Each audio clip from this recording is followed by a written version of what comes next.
ക്രിസ്തുവിൻ്റെ സമാധാനം നിങ്ങളോടുകൂടി ഉണ്ടായിരിക്കട്ടെ. വചനകിരണത്തിലേക്ക് ഏവർക്കും സ്വാഗതം. എന്തുകൊണ്ടായിരിക്കും അക്കാലത്തെ ജനസഞ്ചയം മുഴുവൻ യോഹന്നാൻ സ്നാപകന്റെ പിന്നാലെ പോയതെന്ന് ആശ്ചര്യത്തോടെ നാം ചിന്തിച്ചേക്കാം. ഭൗതികമായ കാഴ്ചപ്പാടിൽ നോക്കിയാൽ അതിൽ ആകർഷകമായി ഒന്നും ഉണ്ടായിരുന്നില്ല.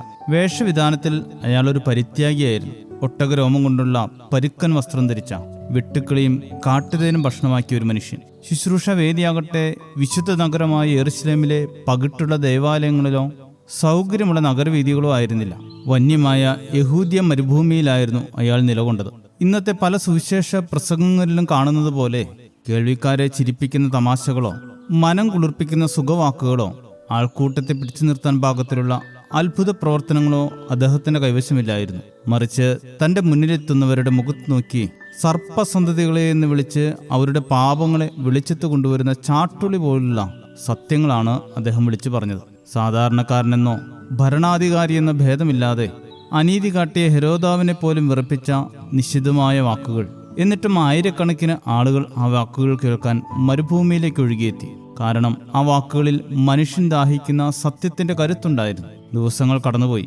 ക്രിസ്തുവിന്റെ പരസ്യശുശ്രൂഷ ആരംഭിച്ചതോടെ യോഹന്നാന്റെ അടുത്തേക്കുള്ള ജനപ്രവാഹം കുറഞ്ഞു. ശിഷ്യന്മാർ പലരും അവനെ വിട്ട് ക്രിസ്തുവിനെ പിന്തുടർന്നു. ആ സാഹചര്യത്തിൽ ചില പരിഹാസത്തോടെയോ ആകാംക്ഷയോടെ യോഹന്നാനോട് ചോദിച്ചു, നിന്റെ ശിഷ്യന്മാരെല്ലാവരും പോകുന്നു, ജനക്കൂട്ടം അകലുന്നു. ആളുകളെ പിടിച്ചു നിർത്താൻ എന്തെങ്കിലും അത്ഭുത വിദ്യകളോ തന്ത്രങ്ങളോ നിന്റെ പക്കലില്ലേ? മന്ത്രവാദങ്ങളും കുറുക്കുവഴികളും മാത്രം കണ്ട് ശീലിച്ച ആ ലോകത്തിന് യോഹന്നാൻ നൽകിയ മറുപടി ചരിത്രത്തിലെ ഏറ്റവും വലിയ ആത്മീയ പ്രഖ്യാപനമായിരുന്നു. അവൻ വളരണം, ഞാൻ കുറയണം. താനൊരു ലക്ഷ്യമല്ല, മറിച്ച് ലക്ഷ്യത്തിലേക്കുള്ള വഴിയാണെന്ന ബോധ്യം അദ്ദേഹത്തിനുണ്ടായിരുന്നു. വെളിച്ചമല്ല, വെളിച്ചത്തിന് സാക്ഷ്യം നിൽക്കാൻ വന്നവൻ മാത്രമാണ് താനെന്ന പൂർണ്ണമായ തിരിച്ചറിവ്.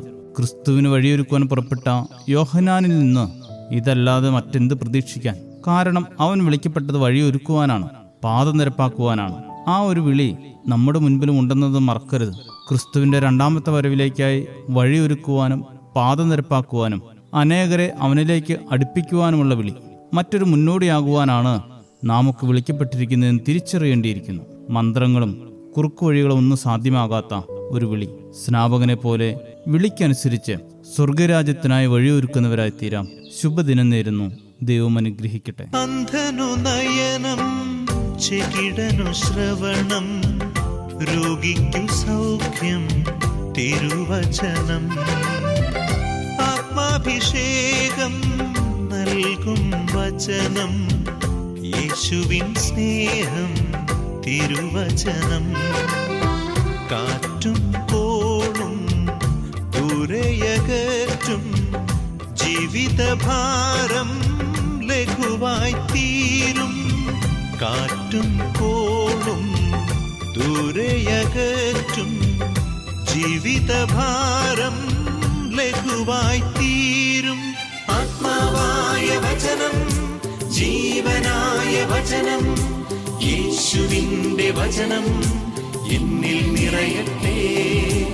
ആത്മാവായ വചനം, ജീവനായ വചനം, യേശുവിന്റെ വചനം എന്നിൽ നിറയട്ടെ.